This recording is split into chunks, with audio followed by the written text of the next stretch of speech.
sudah ada yang jalan. Malah kemarin ada ISO Jepang namanya yang kita kolaborasi job fair dengan mereka, itu sudah jalan. Malah kemarin sudah memberangkatkan sekitar 120 orang. Ya, maupun ada semacam insentif ya bagi anak-anak yang akan bekerja ke luar negeri misalnya kan. Ya kan? Diberikan dana insentif gitu kan. Karena di beberapa daerah juga sudah mulai tuh. Ya, sudah mulai pemerintah ada intervensi anggaran dari APBD untuk supaya anak-anak bisa bekerja gitu. Pertemanan di Facebook, ganteng cowoknya, ya, ganteng cowoknya, terus dia disuruh ke healing ke Malaysia, dibiayai semua oleh dia, ya. Terus paspor dibuatkan segala macam sama dia sama cowoknya. Berangkat aja. Iya terus kemudian sampai di Malaysia, ternyata pacar si cowok ini banyak, bukan hanya dia. Oh banyak, udah disatukan. Ya, udah disatukan, kemudian dibawalah dia dari Malaysia langsung ke Thailand, naik darat. Dari Thailand ke perbatasan Vietnam. Di sana dia dipekerjakan sebagai scammer. Hai, kembali lagi bersama Rika TPW di podcast yang membahas beragam tema. Kali ini saya mengundang langsung Kadisnaker Kota Sukabumi. Siapakah dia? Indra, Teteh. Bapak, selamat sore. Selamat sore. Bagaimana kabar hari ini, Bapak? Alhamdulillah. Bapak sehat ya? Alhamdulillah. Kayaknya Bapak kecapean nih. Diundang dikit capek. Enggak dong, pas semangat ya Pak ya. Jam 10 pelantikan Dewan, terus kemudian lanjut rapat SPBI, dan begitu selesai langsung ke sini gitu. Luar biasa. Iya, makanya tadi kita biasanya janji narasumber jam 3, datangnya jam 4 Pak, tapi dengan Bapak on time sekali. Bapak sekarang ya, Bapak tuh, saya kan kenal Bapak tuh dari Disub ya Pak ya, ya kan? Waktu itu di tahun berapa sih Pak Disub terakhir? Disub saya tahun 2022. 2022 ya Pak ya. Pindah ke Disnaker. Oke. Nah, makanya dari Bapak pas semenjak Disnaker kita lost kontak ya Pak ya, nggak pas ketemu lagi Bapak udah di Disnaker. Pak, Disnaker itu Dinas Tenaga Kerja. Iya.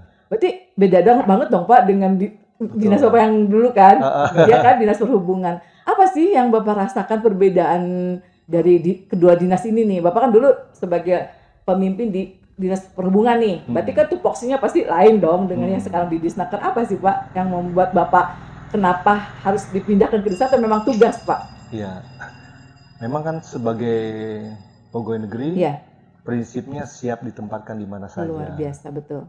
Kalau di daerah itu kan tupoksinya banyak, jadi yang di daerah itu yang diurusi banyak, bukan hanya transportasi, sumber daya manusia juga, infrastruktur juga, kecuali kalau saya kemudian berkarir di Kementerian Teknis, Kementerian Perhubungan misalnya, pasti nanti saya CV-nya ke perhubungan terus. Tapi karena saya ditugaskan di pemerintah daerah, walaupun background saya perhubungan, otomatis saya tidak bisa terus bertugas di sesuai dengan background pendidikan. Iya, saya bertugas sebagai Kadisub sudah 8 tahun, hampir 8 tahun di Dinas Perhubungan. Tentunya kan nggak terus-terusan di situ gitu.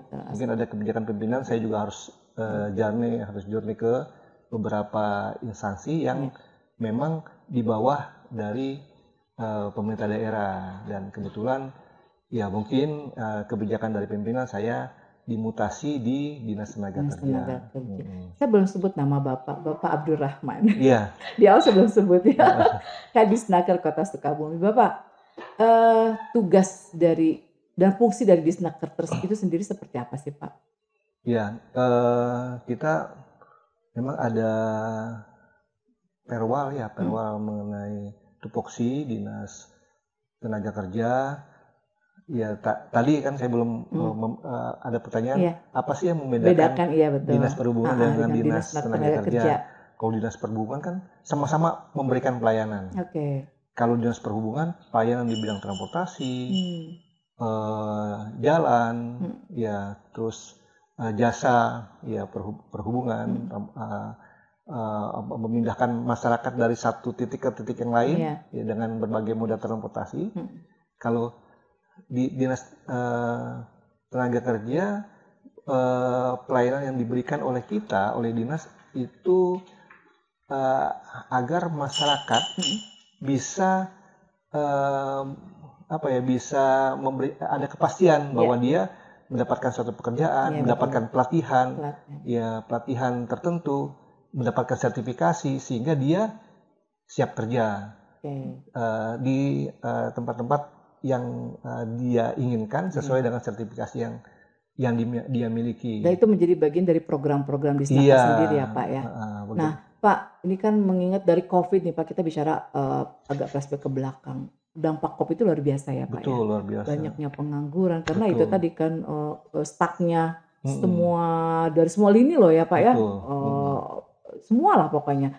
Sampai pada akhirnya masyarakat kita akhirnya ya kebingungan kan gitu. Ini dari usaha kuliner juga ya kan tidak berkembang, banyak yang bangkrut, banyak yang gulung tikar, apalagi anak-anak mudanya juga susah mencari pekerjaan. Nah, Pak, seperti apa sih dari program Disnaker sendiri untuk mensiasati atau memberikan solusi kepada ya fresh graduate ini Pak yang ingin bekerja selain dari job fair? Apa sih Pak? Ya memang tadi akibat dampak dari COVID tahun 2021 ya, tingkat pengangguran di Sukabumi itu meningkat ya? Meningkat tinggi, di atas 2 digit di provinsi gitu. Wah, iya, 12%, menyentuh angka 12% tingkat pengangguran. Kalau jumlah penduduk sekitar 300-an ya hampir 35 ribuan. Iya, pengangguran. Itu di kota ya Pak? Kita bicara kota ya, kota Sukabumi. Kemudian kita seiring dengan COVID mulai mereda, ya mulai new normal gitu kan, ya kita mulai berbenah, kita mulai melakukan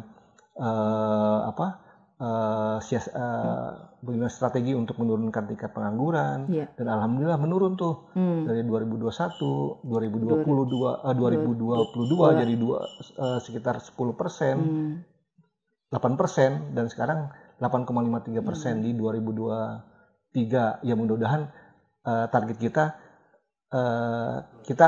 ditargetkan dari 8% menjadi 6%. Mudah-mudahan ini bisa tercapai di tahun 2024 ini. Itu mungkin perkembangan bursa kerja di Kota Sukabumi ya Pak, khususnya untuk anak-anak muda.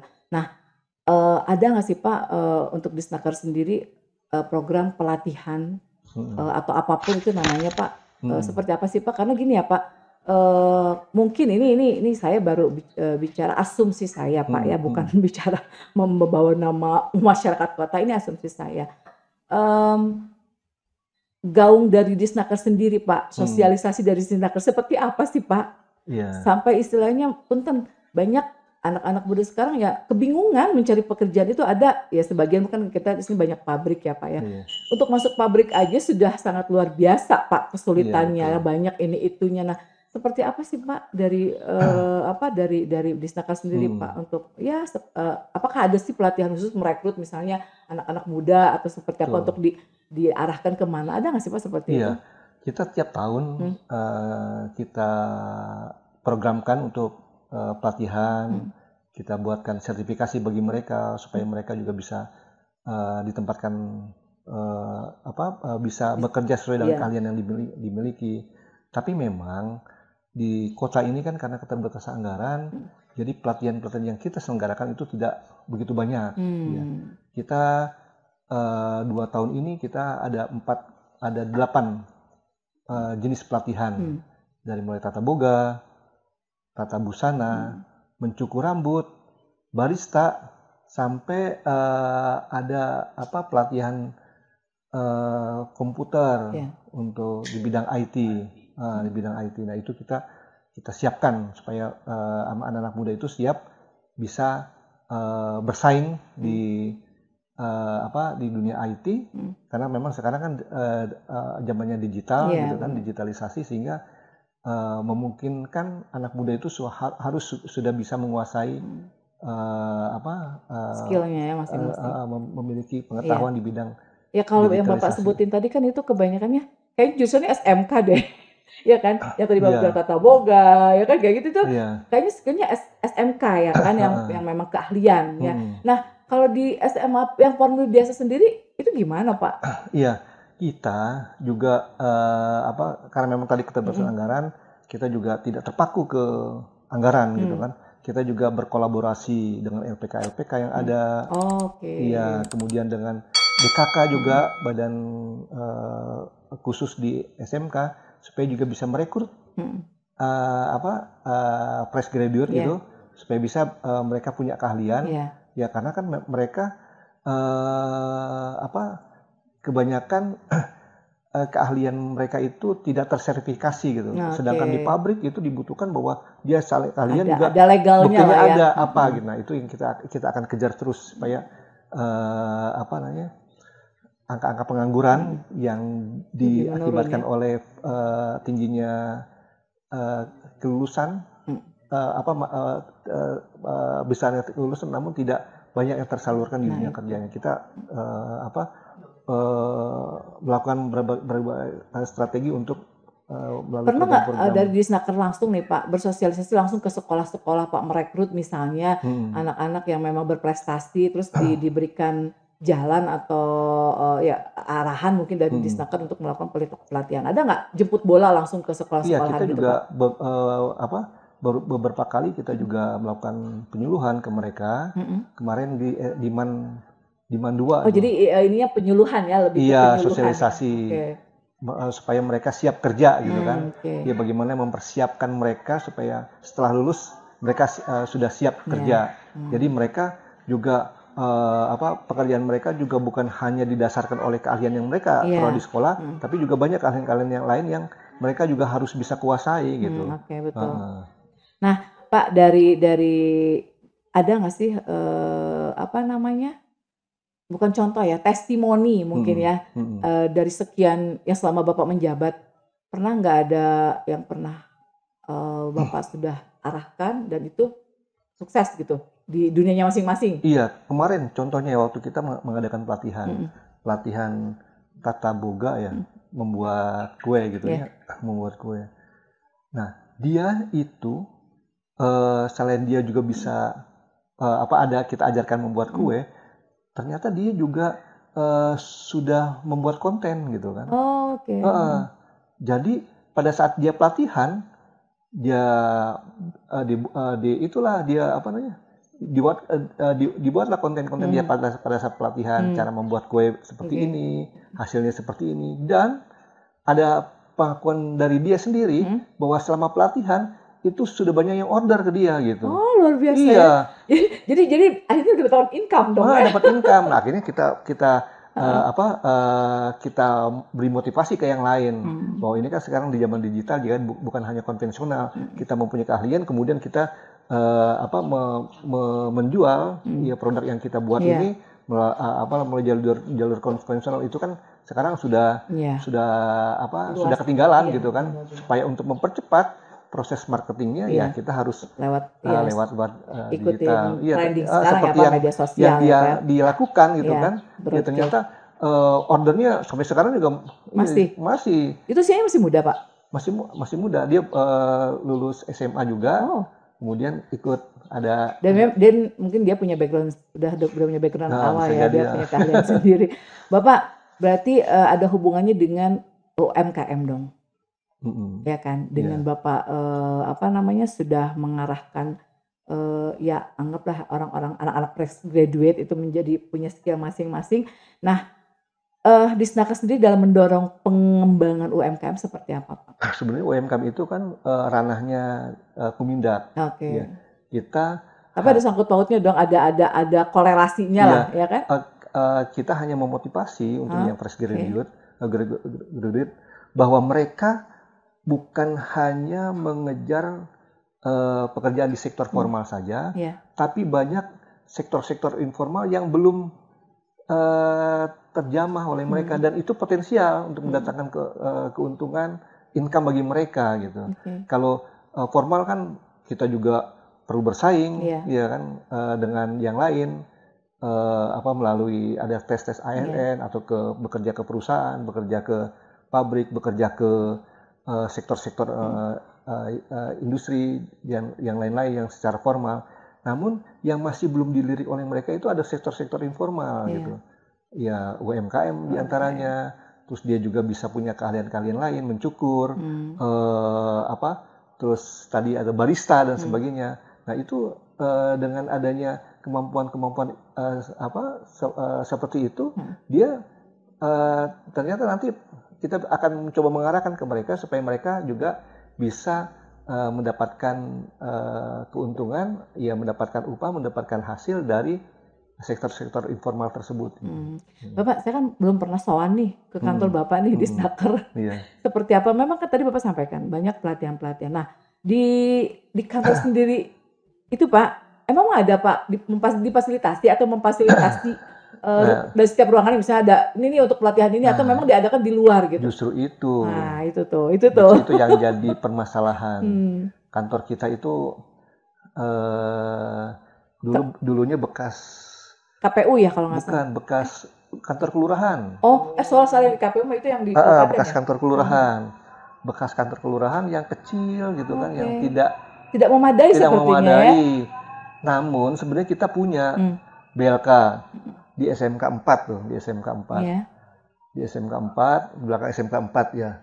Di situ ada BLK. Nah, tapi selama saya menduduki jabatan kepala dinas tahun 2022 itu tidak tersentuh anggaran gitu kan. Tidak tersentuh anggaran sehingga ya mau nggak mau ya kita untuk melakukan pelatihan ya berkolaborasi lah dengan SMK, dengan LPK, dengan vendor-vendor ya. Vendor seharusnya kan di tempat kita sendiri gitu ya. Makanya kan tadi Bapak bilang ada pelatihan ini, berarti saya bingung kantor dinasnya segede apa ya gitu. Iya, harusnya kan ada BLK.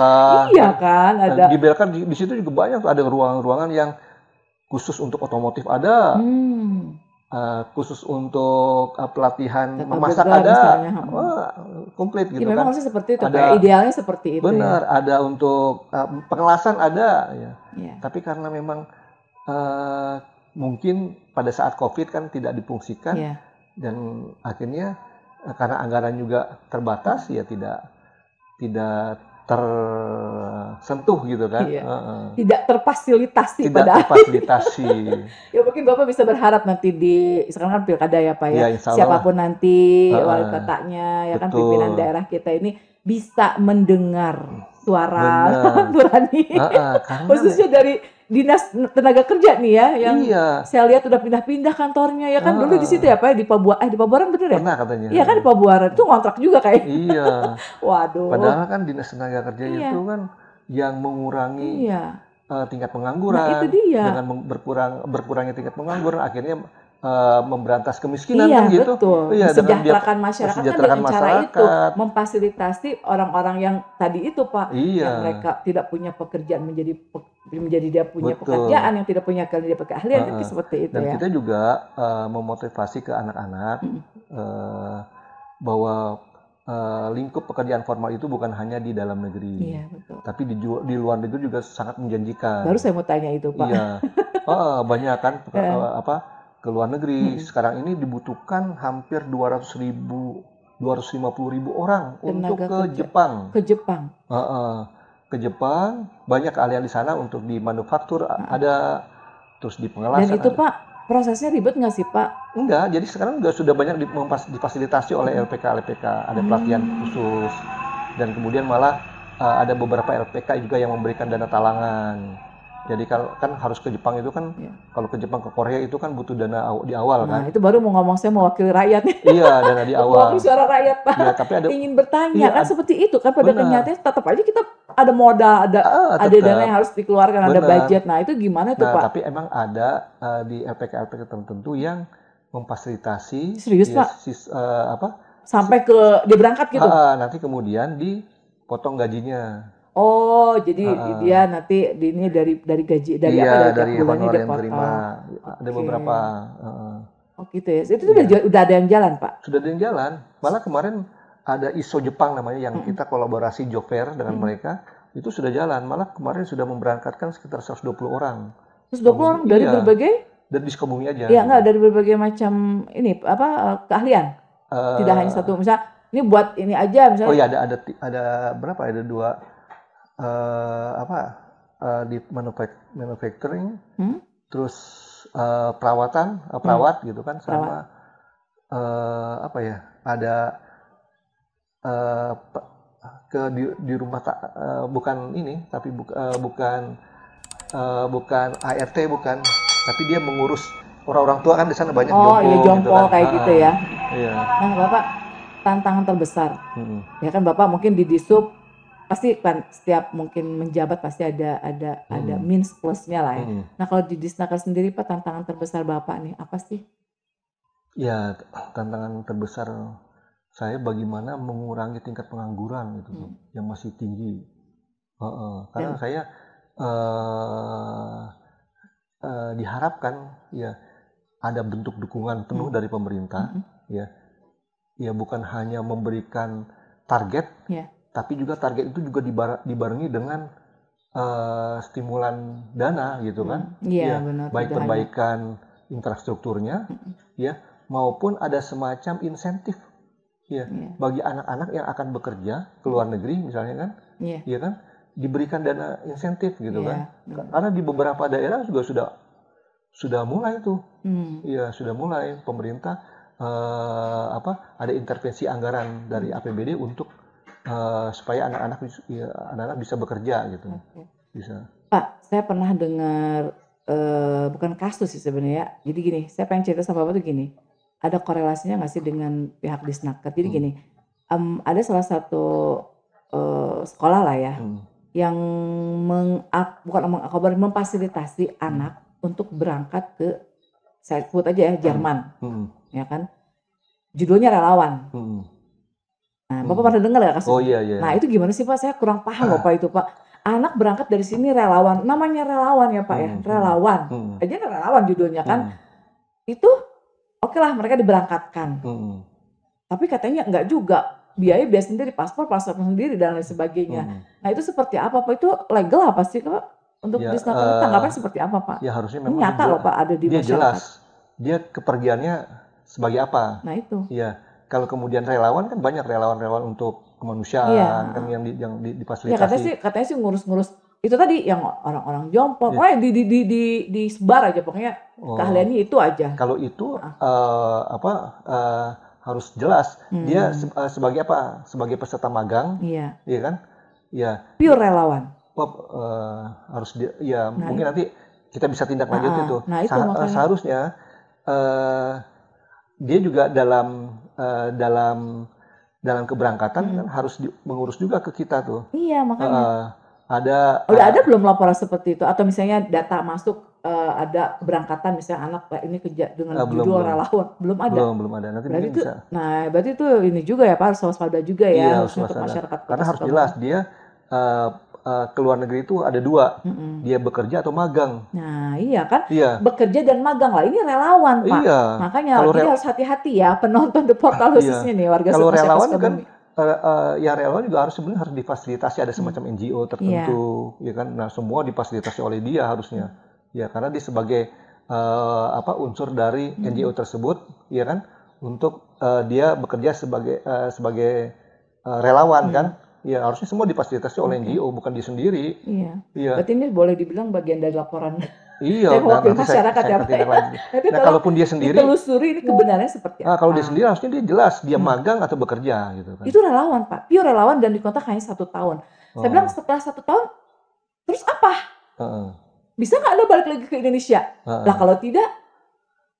Kalau magang itu kan 3 tahun biasanya. Nah itu Pak. 3 tahun dia ada pilihan, dia mau bekerja. Atau dia mau kembali lagi, harusnya kembali lagi dia setelah 3 tahun kembali lagi, ya dia kalau dia bekerja dia harus memperbarui visanya, jadi visa kerja. Ya. Jadi gini pas saya tahu tuh karena anak saya ditawarin, saya bilang kok aneh gitu kan, relawan ngapain harus ke sana gitu, makanya tadi saya mau ini ada ininya nggak sih ke Disnaker gitu kan, ya kan pasti berhubungan dong namanya. Hal-hal seperti ini berarti ada hubungan dengan Disnaker dong Pak ya. Karena biar bagaimanapun juga semua yang berangkat ke luar negeri itu harus terpantau oleh kita. Sehingga kalau terjadi apapun yang di sana, kita bisa mudah melacak gitu kan. Kayak magang juga, kayak kerja itu ada laporan ke kita. Ya, dari perusahaan yang memberangkatkan, dari LPK yang memberangkatkan. Sehingga manakala dia terjadi permasalahan, kita bisa menelusuri. Kayak kemarin kan ada TPPU juga tuh kasus. TPPU dia bekerja ke Vietnam. Tapi modus operandinya beda nih. Dia bukan bekerja. Dia itu pertemanan. Pertemanan di Facebook. Iya, pertemanan di Facebook. Modus baru itu ya berarti ya? Iya, modus baru, pertemanan di Facebook. Ganteng cowoknya. Iya, ganteng cowoknya. Terus dia disuruh ke healing ke Malaysia. Healing ke Malaysia, dibiayai semua oleh dia. Ya. Terus? Paspor dibuatkan segala macam. Sama dia, sama cowoknya. Berangkat aja. Iya, terus kemudian sampai di Malaysia, ternyata pacar si cowok ini banyak, bukan hanya dia. Oh, banyak. Udah disatukan. Ya, udah disatukan, kemudian dibawalah dia dari Malaysia langsung ke Thailand. Naik darat. Dari Thailand ke perbatasan Vietnam. Di sana dia dipekerjakan sebagai scammer. Ya, sebagai scammer dengan agak kerja paksa juga. Sebab kalau malas-malas disetrum dia katanya. Iya, disetrum. Perempuan, Pak? Perempuan. Iya. Untung bapaknya lapor kan. Nah, dia untungnya dia punya HP 2. HP-nya disita, tapi ada HP 1 disembunyikan. Oh, sama si cewek itu. Jadi dia masih bisa berkomunikasi dengan bapaknya. Dia lapor tuh di WA. Kan bapaknya tanya, itu bagaimana Pak? Bapak tahu dari ini WA loh. Kalau ada WA udah aja selok Pak. Iya kan? Iya benar. Selok keberadaan. Ini kasus di Sukabumi Pak itu? Di Sukabumi. Oh, terus? Bawa selok Pak. Begitu di selok sama dia, saya lapor lah ke BP2MI kan, BP3 Badan Perlindungan Pekerja Migran Indonesia. Kemudian dari BP2MI kemudian lapor ke konsulat. Konsulat ditelusuri ke sana. Emang di sana ternyata kawasan industri. Ya, kawasan industri yang mempekerjakan para scammer gitu kan, para imigran dari Indonesia. Ya dengan upah murah mungkin kan.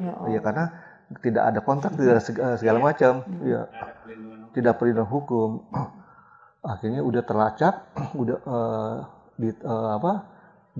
ke konsulat sana, dijemput lah sama ini, akhirnya terselamatkan masuk ke sini gitu. Semua bisa terselamatkan semua. Iya. Nah tapi anehnya ada beberapa orang yang di sana tidak mau pulang gitu kan. Tidak mau pulang. Tidak mau pulang. Alasannya mau dipindahkan ke tempat yang bekerja yang lain yang lebih enak. Jadi dia nggak mau balik ke Indonesia. Artinya gitu? Kayaknya ini sindikat juga gitu kan. Iya benar. Ya yang ininya aja apes nih. Iya benar. Yang satu orang ini karena dia lugu kan. Lugu dan sederhana ya kan. Iya kan? Nggak tahu apa-apa. Ya tapi yang lain-lain udah pengalaman. Dia udah pernah bekerja seperti ini gitu. Oke, jadi itu kasus juga ya Pak? Kasus, akhirnya alhamdulillah udah bisa pulang. Selama Bapak menjabat dari tahun berapa? 2022 sampai 2004. 2 tahun berarti ya? Kasus apa aja sih Pak yang Bapak pernah? Nah kasusnya selain itu yang heboh itu. Ada juga yang meninggal, Yang meninggal di Korea. Dia berangkat, untungnya itu jalur resmi. Dari jalur resmi. Kalau jalur resmi gampang ngurusnya ya? Semua dapat BPJS Ketenagakerjaan. Meninggalnya karena sakit. Oh sakit, jadi bukan ada kasus ya? Bukan, karena sakit semua dibiayai oleh BPJS Ketenagakerjaan tuh sampai kepulangan naik pesawat, jenazah segala macam. Pengurusan jenazah sampai dia dapat santunan 81 juta dari BPJS. Ada yang mau? Dapat 81. Pak, itu kayak kasus TKW ilegal ya Pak. Ini agak sedikit nih.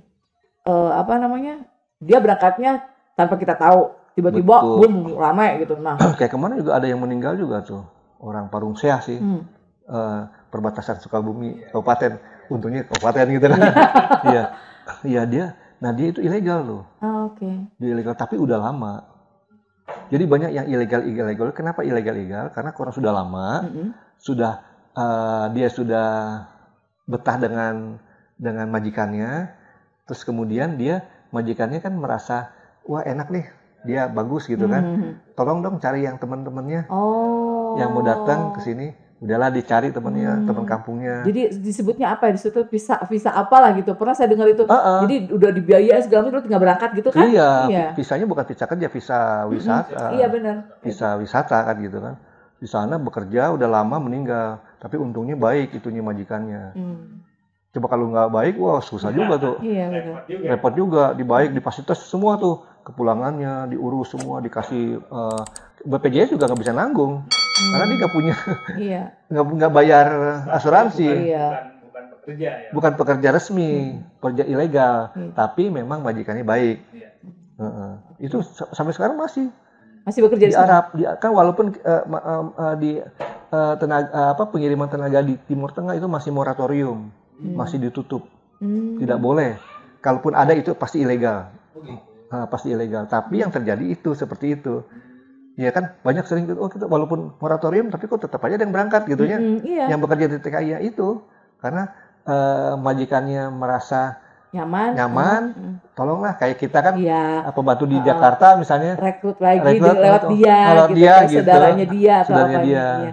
Bapak, nah ada nggak sih fungsi atau tugas dari Disnaker sendiri untuk memberantas yayasan-yayasan yang seperti itu tadi ilegal memberangkatkan? Ada. Ya kita kan selama ini kita juga tahun ini kita belum nih. Tahun kemarin begitu ada TPPO, kita langsung minta anggaran karena kita anggaran juga tidak ada gitu kan. Kita anggaran perpis supaya kita sosialisasi. Kita sosialisasi bagaimana cara berangkat kerja ke luar negeri yang aman. Betul. Yang sesuai dengan prosedur. Ada edukasinya ya. Kalau prosedur kan diawasi tuh dari mulai berangkat sampai dia bekerja, sampai dia balik lagi ke sini diawasi. Diawasi oleh kita banyak. Benar-benar ditanggung semuanya. Dalam artian istilahnya ya tadi Bapak bilang dipantau gitu kan dari keberangkatan sampai di sana pun pasti masih karena ada ID CPMI-nya. Kita punya ID CPMI. Manakala terjadi sesuatu kita bisa lacak ini dari mana, asalnya dari mana, bekerja sebagai apa gitu. Nah itu yang benar. Nah kita sosialisasi 2 kali tuh kepada aparat wilayah. Dan kepada aparat lurah dan sebagainya, dan kepada LPM. LPM kan yang langsung berhubungan dengan masyarakat gitu. Itu yang lembaga itu tuh ribet nggak sih Pak bikin izinnya? Yang mana? Untuk keberangkatan beribet. Makanya di Sukabumi belum ada loh. Di Sukabumi perusahaan pengarah tenaga kerja itu. Tapi banyak. Dulu PJTKI ya. Nah biasa itu karena dia harus deposit dulu 2 miliar untuk itu. Untuk jaminan ini kali ya kalau ada mungkin ada apa-apa gimana? Jadi kebanyakan yang ada diberangkatkan ini mengindungnya ke Bekasi, ke Jakarta. Berarti jadi di sini cuma biong broker doang. Broker doang. Sebagai untuk. Jadi yang terdaftar di Disnaker sendiri tidak ada ya? Tidak ada di Sukabumi, nggak ada, belum ada.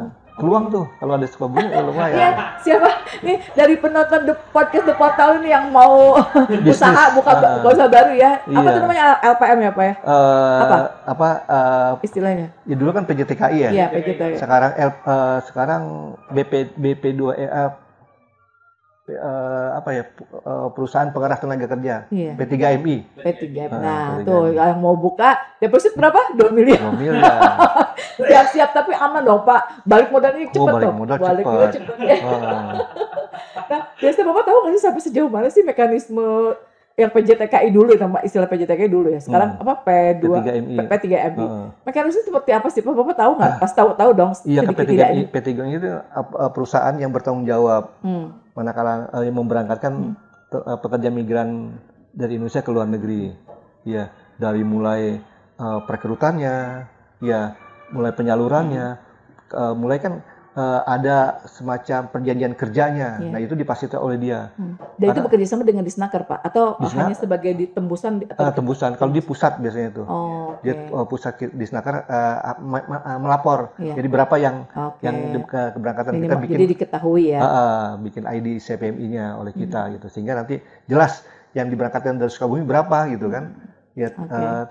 Ini berapa. Karena memang ya kita sebenarnya pemerintah itu sedang menggalakkan pekerja keberangkatan warga Indonesia yang ke luar negeri. Karena devisa terbesar dari Itu dari P3 dari Pekerja Migran Indonesia. Iya benar. Pejuang devisa. Pejuang devisa. Kalau nggak salah 153 triliun. Wow. Amazing. Dari itu aja ya. Dari PMI 3. Di bawahnya itu baru devisa dari dari tambang. Ya. Untuk jenis pekerjaannya apa sih yang kebanyakan diminati, yang pekerja keluar itu apa sih? Perawat sekarang banyak nih dari Jepang, Korea, manufaktur mereka meminta ini kan, kriterianya. Betul. Dan kita menyiapkan berarti di sini ada pelatihannya dulu. Nah, kalau misalnya BLK sudah aktif, nah kita bisa ya menyiapkan gitu kan. Tapi karena tidak aktif, ya udah terpaksa kita berpendor, berkolaborasi gitu. Berkolaborasi. Harusnya kita. Nah, posisi di Snaker sendiri apa kalau sistemnya kolaborasi seperti itu? Iya, posisinya kan kita, kita jadi ownernya gitu kan. Iya, kita yang menyiapkan SDM-nya. Iya, kita kemudian kita mengurus administrasinya juga, sehingga kita bisa mengawal dari mulai dia belum bisa apa-apa menjadi bisa, dan kemudian dia sudah bisa bekerja gitu. Itu biasanya Pak, proses pelatihan itu sampai diberangkatkan itu berapa lama sih Pak? Biasanya gitu rata-ratanya lah.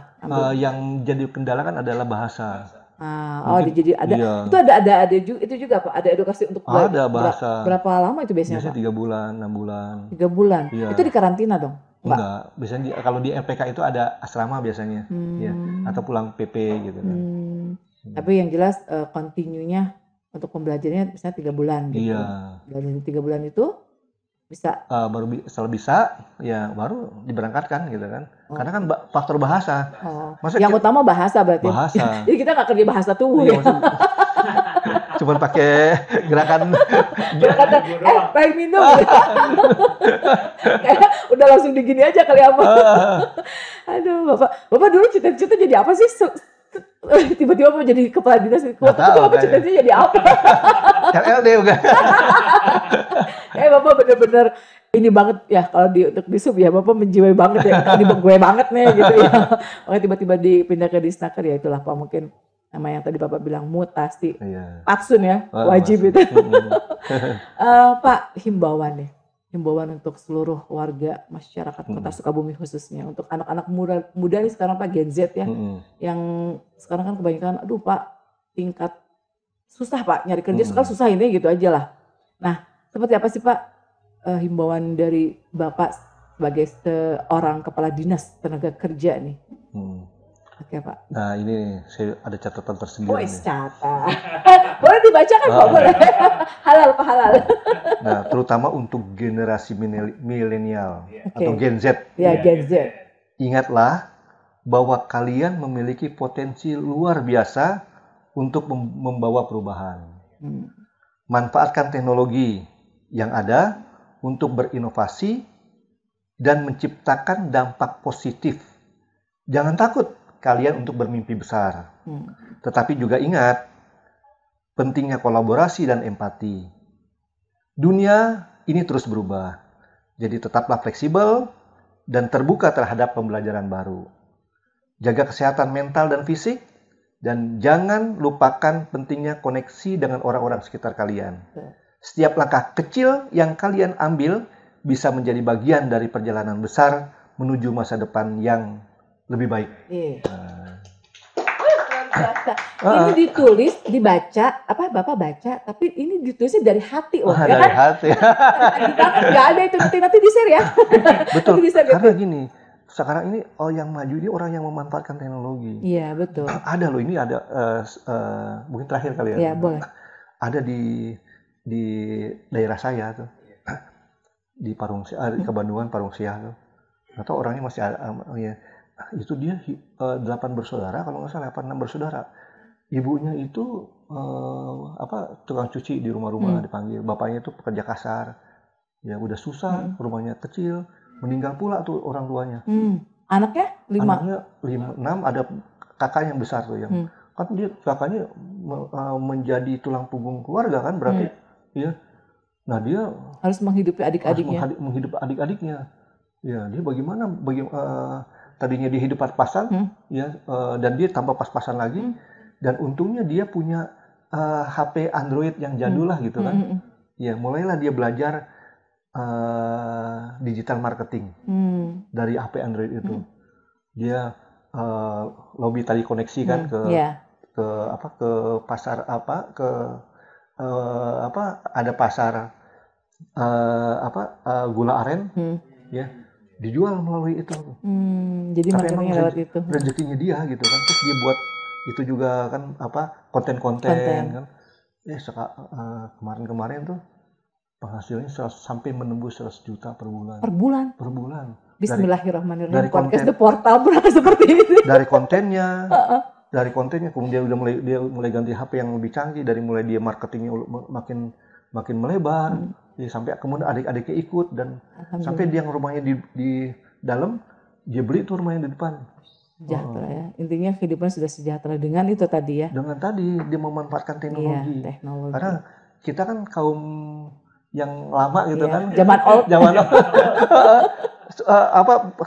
Mempelajari HP ya. susah banget. Kalau dia kan begitu pegang HP udah bisa semua. Iya. Nah, ini manfaatkan era teknologi sekarang untuk mencari cuan gitu kan. Iya Pak, ini juga podcast The Portal bagian dari itu Pak, perjalanannya. Kita sama-sama jobless, kita bilang kenapa nih, apa nih yang nggak ada di Sukabumi, ya kan? Ternyata yang TV-TV biasa udah, reporter-reporter biasa banyak. Nah, kita apa nih yang nggak ada? Podcast ya Pak. Yuk kita bikin konten podcast, ya itu terjadi. Kita baru umur podcast The Portal ini baru 3 minggu Pak, tapi subhanallah excited banget ya. Narasumbernya banyak yang wah gimana sih? Jadi bisa diterima kan? Dalam arti kita sudah diterima, podcast kita sudah diterima. Makanya ini juga bagian dari yang tadi Bapak sampaikan tadi di pesan moral terakhirnya. Kita harus memanfaatkan kesempatan itu, ya kan? Kesempatan tidak datang 2 kali, betul Pak. Bapak, terima kasih Bang. Hatur nuhun. Pengennya ngobrol yang panjang, masih panjang. Dipanjangin, tapi nanti episode selanjutnya Pak ya, ditunggu lagi. Padahal saya udah nyiapin bahan, tapi di luar bahan semua. Kalau ini Pak konsepnya saya bilang nggak usah nyontek, udah kalian aja. Udah contekan. Pak, beda kalau pertanyaan tanya jawab itu beda konteksnya. Host dan narasumber. Kalau kita nge-podcast, kita ngobrol santai aja Pak. Jadi Bapak asik kok ngobrol sama Bapak. Terima kasih banyak sudah Bapak sudah on time hadir di podcast The Portal. Tunggu kami selanjutnya ya Pak ya, di episode selanjutnya, episode The Snacker Trans. Pakai trans ya Pak ya? Enggak. Oh enggak, di Snacker aja. Walaupun ada transmigrasi di dalamnya. Oh ya, ada tadi makanya ada kan. Dulu di Snacker Trans, sekarang nggak ada ya, di Snacker aja.